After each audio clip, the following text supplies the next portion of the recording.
안녕하세요. 저는 40대 초반 여자입니다. 저는 올해가 되면서 제 인생에서 제가 절대 하지 못할 것이라고 생각했던 일을 한 가지 실행했습니다. 그건 바로 이혼이었죠. 사실 그동안 꽤 오랜 시간을 저 혼자 많이 힘들어하고 있었어요. 그런데 저희 딸 덕분에 용기를 낼 수가 있었습니다. 그 이야기를 여러분께 들려드리고 싶어요. 제 결정을 잘했다고 칭찬을 해주셨으면 좋겠습니다. 저는 부모가 없습니다. 제가 어렸던 시절부터 저희 아버지는 항상 폭력적인 사람이었습니다. 매일 욕설을 입에 달고 살았고 술에 취해 어머니를 무차별적으로 폭행했습니다. 동네에서 유명한 개 같은 양반이었습니다. 하도 싸움을 걸고 다녀서 동네에서 유명한 쌈딱이셨죠. 제가 나고 자랐던 그 동네에서는 저희 아버지가 걸어가면 주위에서 사람들이 슬슬 피했어요. 만일 그렇게 굴지 않다가 저희 아버지한테 걸리면 그날은 재수 온 붙은 날이니까요. 아버지는 왕년에 아마추어로 권투대회를 나가셨을 정도로 체격도 무척이나 건장했답니다. 키도 컸고 나이 60이 넘어도 배에 복근이 있을 정도였죠. 저는 제가 무엇인가를 인지할 수 있었던 시절부터 늘 봐온 풍경은 저희 어머니가 무릎을 꿇고 바닥에 납작 엎드려 눈물을 쏟으며 죄송하다고 잘못했다고 싹싹 비는 모습이 떠오릅니다. 지금 생각해보면 어머니 팔자도 참 기구했어요. 아버지는 질이 나쁜 남자셨어요. 싫다는 어머니에게 억지로 저를 갖게 만든 다음 결혼을 추진했거든요. 저희 어머니는 젊었고 아름다웠고 가녀렸으며 불쌍한 사람이었습니다. 아이를 임신했다고 친정에서 연을 끊다시피 하면서 거의 버려지다시피 하셨거든요. 그렇게 울며 겨자 먹기로 아버지와 살림을 살게 되었고 저를 낳으셨어요. 하지만 어머니의 결혼 생활은 절대 순탄하지 않았습니다. 항상 온몸에 멍을 달고 다녔고 두 눈은 매일 눈물을 흘려 퉁퉁 부어 있었습니다. 머리에는 스트레스성인지 탈모가 시작되어서 빗질 한 번에 후두둑 떨어졌고 매맞은 흔적들이 온몸을 덮고 있었기에 한여름에도 긴팔을 입어야만 하셨죠. 아마 그날은 제가 7살이 되던 해였고 어린이날이었던 걸로 기억하고 있습니다. 어머니는 저를 데리고 근처 공원을 향해 갔어요. 아버지가 집안의 가장인데 저지경이니 어머니가 부업과 식당 일을 통해 돈을 조금씩 벌어서 생활했죠. 그때 공원에는 항상 솜사탕을 파는 아저씨가 오셨었습니다. 물론 제게는 그림의 떡 같은 존재였죠. 그런데 그날 어머니는 큰 마음을 먹고 제게 솜사탕 하나를 안겨주었습니다. 당시에는 그게 꽤 비싼 가격이었는데도 불구하고 말이에요.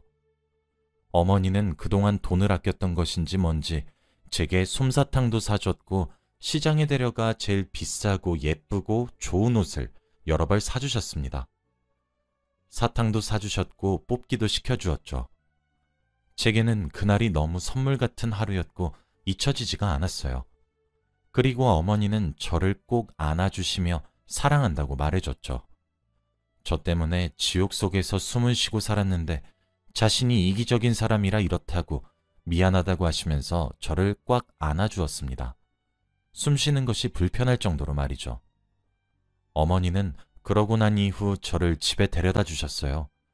그리고 시장에 지갑을 두고 오셨다며 먼저 집에 가 있으라고 하며 시장으로 되돌아갔습니다. 그렇게 뒤돌아선 어머니의 바지 뒷주머니엔 잃어버렸다던 지갑이 있었지만 왠지 모르게 거기 있다는 사실을 지적할 수 없었습니다. 왠지 모르게 말이에요. 그리고 그 모습이 살아있는 어머니의 마지막 모습이었습니다. 아무리 기다려도 어머니는 돌아오지 않았습니다. 저희가 살았던 곳은 바닷가 근처에 있는 작은 마을에 가까운 동네였어요. 다음 날 아침 눈을 떠보니 마을 온 동네가 시끄럽더군요. 경찰차가 와 있었고 구급차도 소방차도 와 있었습니다. 그리고 들것에 실려 하얀 천을 덮은 사람이 실려 나왔어요. 그리고 그 사이로 핏기가 가신 손은 분명 우리 엄마의 손이었죠. 맞아요. 어머니는 아버지의 괴로움만 당하다 결국 뛰어내리는 방법을 택했던 거였어요. 스스로 생을 마감하기 전 제가 눈에 밟히셨던 것인지 다가올 겨울을 대비하라고 따뜻한 옷들을 사주신 거였고 그동안 아낀다고 해주지 못한 군것질 거리들과 놀이들을 시켜주신 거였죠. 어려서 제대로 아는 것은 없었지만 엄마는 이제 괜찮아질 거라는 생각을 막연하게 했었던 것 같아요. 그렇게 장례를 치렀습니다.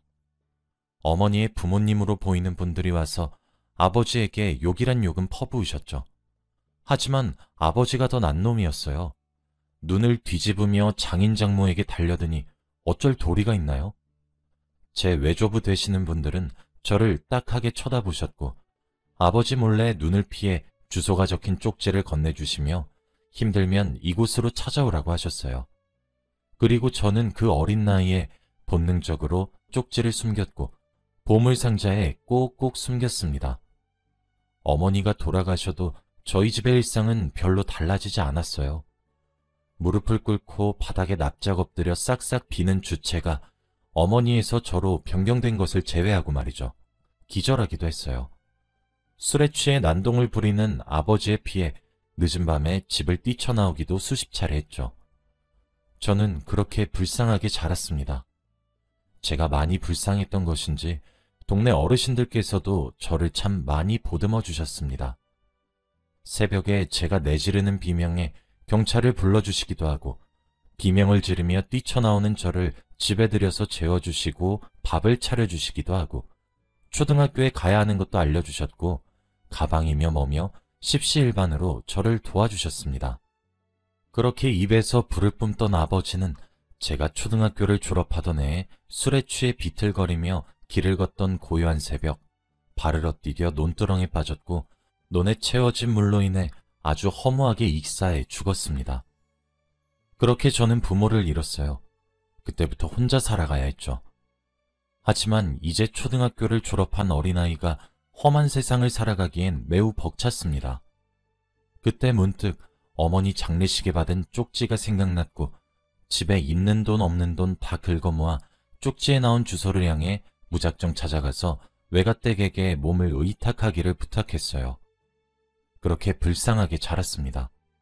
왜냐면 외가댁에 계셨던 할머니와 할아버지도 저를 그리 반기시진 않으셨거든요. 그렇게 성인이 될 때까지 최소한의 도움을 받으며 스스로 자라야 했고 성인이 되자마자 기다렸다는 듯 정착하는 데 쓸 수 있는 목돈을 쥐어주고 맨몸으로 쫓겨나다시피 했어요. 그렇게 혼자 살기 시작했고 그러다 남편을 만나게 되었습니다. 제대로 배우지도 못했고 제대로 먹지도 못해 작은 키를 가진 어린 소녀였던 저는 세상 물정이 어두웠고 남편이 달콤한 말을 속삭이면 속삭이는 대로 전부 믿었습니다. 저는 그렇게 남편을 21살에 만났고 24살에 결혼을 했고 25살에 딸아이를 낳았습니다. 그리고 제 결혼 생활도 불행했죠. 사실 불행한 줄도 몰랐어요. 제가 세상에 태어나 만난 남자라고는 고작 외할아버지와 저희 아버지뿐인데 두 분 다 언성을 높여 말씀하시는 것이 습관이신 분들이셨고 강압적인 분들이셨어요. 그래도 외할아버지가 좀 더 나았죠. 절 때리시진 않으셨으니까요. 그렇게 독선적이고 강압적이고 권위의식과 가부장적인 사상으로 똘똘 뭉친 사람들만 보고 자라 그런지 남자 보는 눈이 없었던 거죠. 제 남편도 그러한 사람이었어요. 남자는 하늘이고 여자는 땅인 사람이었죠. 제게 일방적인 복종만을 강요하는 사람이었어요. 제가 만일 남편의 의견을 따르지 않는다거나 조금이라도 남편이 원하는 기준에 미치지 못하거나 미흡할 경우 인격적인 모욕을 서슴지 않았고 쌍욕이 제 애칭이란 생각이 들 정도로 많이 들었어요. 그리고 수가 틀리면 손부터 올리는 사람이었습니다. 연애하던 시절엔 이런 경우가 단 한 번도 없었어요. 자상하고 세심하다고 생각될 정도로 사랑받고 저는 복받은 여자라고 생각했는데 결혼 이후 점점 남편은 변해가다가 딸아이가 태어나고 난 이후 완벽하게 변해버렸습니다. 저를 죽일 듯이 팬 날이면 시어머니가 절 찾아와서 미안하다고 절 위로해 주셨고 남편도 미안하다며 꽃다발을 사오거나 작은 선물을 사왔습니다. 그게 화해의 방식이었어요. 그깟 정이 대체 뭐라고 정에 굶주렸던 저는 절 안아주는 시어머니의 손길과 꽃다발을 내미는 남편의 애정마저 놓칠세라 황급히 잡아챘습니다. 그런 날도 있었던 것 같아요. 퇴근 후 돌아온 남편이 꽃다발을 제게 내밀며 사과를 건넸었죠. 그리고 그날 저녁을 먹은 이후 국그릇과 밥그릇의 위치를 반대로 놓아두었다는 이유로 복날에 개패듯 했습니다. 25에 태어난 아이가 지금 곧 성인이 됩니다. 저는 18년간 그렇게 남편의 폭행 속에 삶을 살아왔어요. 그런데 어느 날 딸아이가 제게 이혼을 권유하더군요. 딸아이가 이혼을 하라고 얘기를 하기 전까지 저는 이혼이란 선택지 자체를 떠올리지 못했습니다. 도망치고 싶은 마음이 굴뚝 같았고 그만하고 싶은 마음이 차올랐지만 잠든 딸아이의 얼굴을 보면서 마음을 다스렸고 다잡았어요. 그 옛날 저희 어머니가 했던 선택을 되풀이해서 상처를 주고 싶지 않았거든요. 그래서 저는 적어도 제 딸아이는 노출되지 않게 방어하며 키웠습니다. 딸아이는 고등학생인 아직 어린아이였는데 이혼에 대해 요모조모 조사를 해왔더군요. 무료 법률 상담센터 같은 곳이 있었나 봐요. 그곳에 직접 찾아가 이것저것 물었다 하더군요. 그러면서 딸아이가 제게 알려주었습니다. 엄마, 아빠는 의처증이야. 내가 인터넷에서 공부도 했고 직접 물어도 봤어. 엄마, 이혼하면 안 돼? 난 엄마랑 둘이서만 살고 싶어. 라고요. 그때 딸아이는 눈물을 머금어서 촉촉해진 눈으로 제게 호소하는데 정신이 번쩍 들더군요. 딸아이에게는 어물쩍 대답을 넘겼지만 저는 이혼을 하기 위한 준비를 하기 시작했습니다. 남편은 딸아이의 말대로 의처증이었어요. 인터넷에 나와 있는 몇 가지의 자가진단 질문만으로도 알 수 있겠더군요. 남편은 제가 바로 앞 마트를 다녀와도 확인을 했어요. 남자를 만났다고 몰아세우면서 제게 폭력을 행사했죠. 누구와 어디를 다녀왔는지 보고를 하게 했고 외출도 허락 없이 나가지 못했습니다. 제가 외출하는 것을 병적으로 싫어하더군요.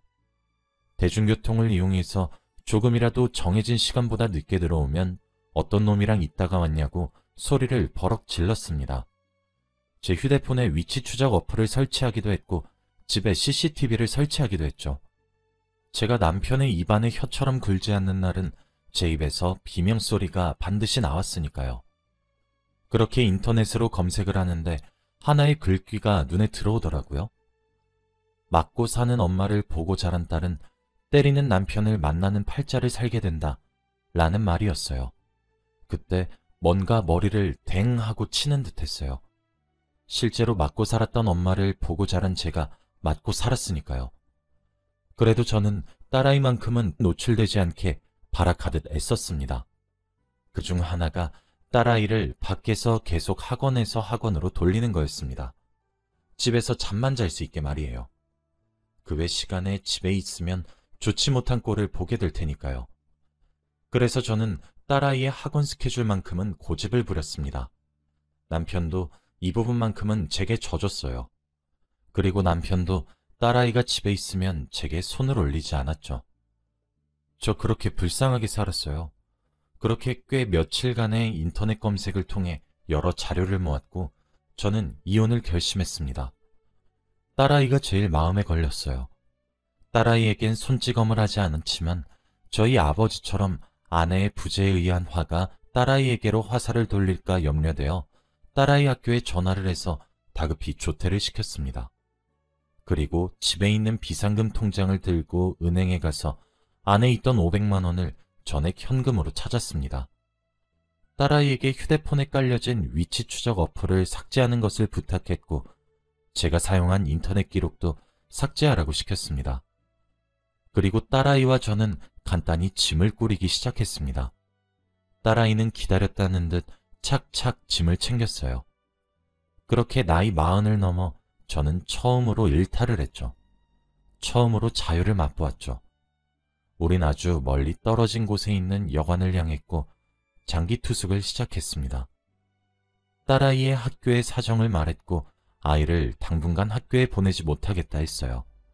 집안 사정으로 말이에요.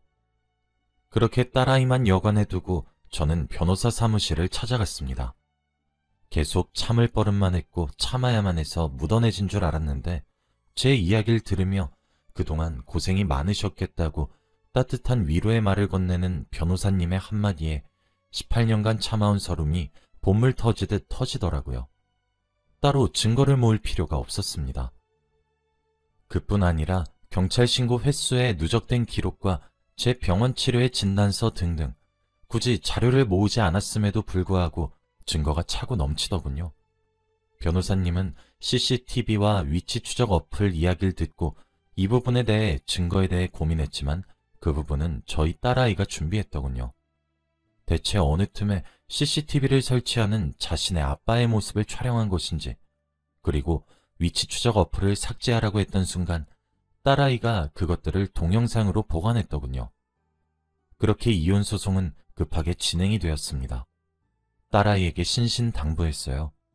친구들에게도 우리가 지내는 주소를 절대 말하면 안 된다고.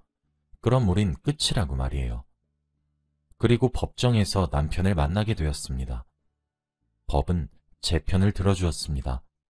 20여 년간 가까이 매일 외출을 자제시키는 등 상식적으로 이해할 수 없는 선에서의 이상한 집착적인 행동들에 의해 더 이상 혼인 유지가 어렵다고 판결을 했고 제가 이혼 소송에 승소할 수 있었습니다. 남편은 항소를 했지만 끝내 패했어요. 남편은 재산 분할뿐만 아니라 제게 상당한 정신적 위자료를 지불해야 했고 딸아이의 정신보호를 위해 주 양육자가 저로 선택이 되었기에 제게 매달 양육비까지 줘야 하는 입장이 되었습니다.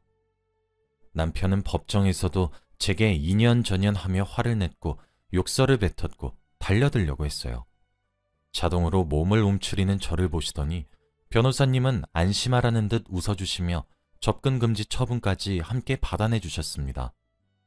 법원에서 근무하는 보디 같은 사람들에 의해 제압되는 남편을 보니 문득 내가 얼마나 이렇게 무서워했던 것인지 지난 세월이 억울했어요.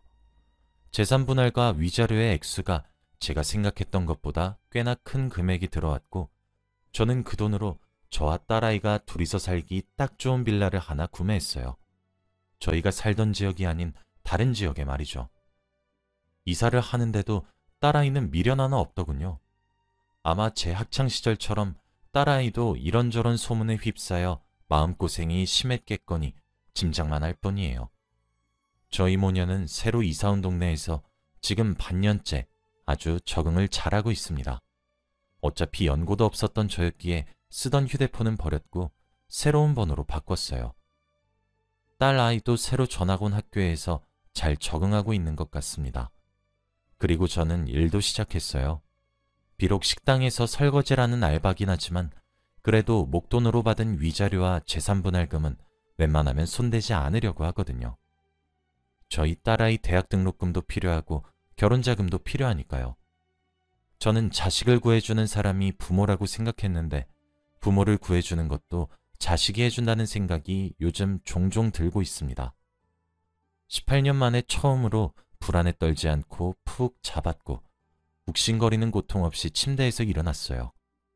이렇게 소소한 일상을 되찾아준 제 딸이 얼마나 고마운지 모릅니다. 이제 저는 남자라면 신물이 납니다. 앞으로 오랜 시간을 딸 옆에서 살아가겠지만 남자를 만나 재혼할 생각은 아예 없네요.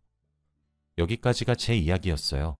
제 이야기를 들으신 여러분들은 어떠셨나요? 제 결정이 옳았다고 여러분들이 응원을 해주셨으면 좋겠어요. 잘했다고, 조금 늦었지만 애썼다고 말이에요. 요즘처럼 마음이 편안한 시기가 없어요. 너무 행복해서 오히려 불안할 정도죠.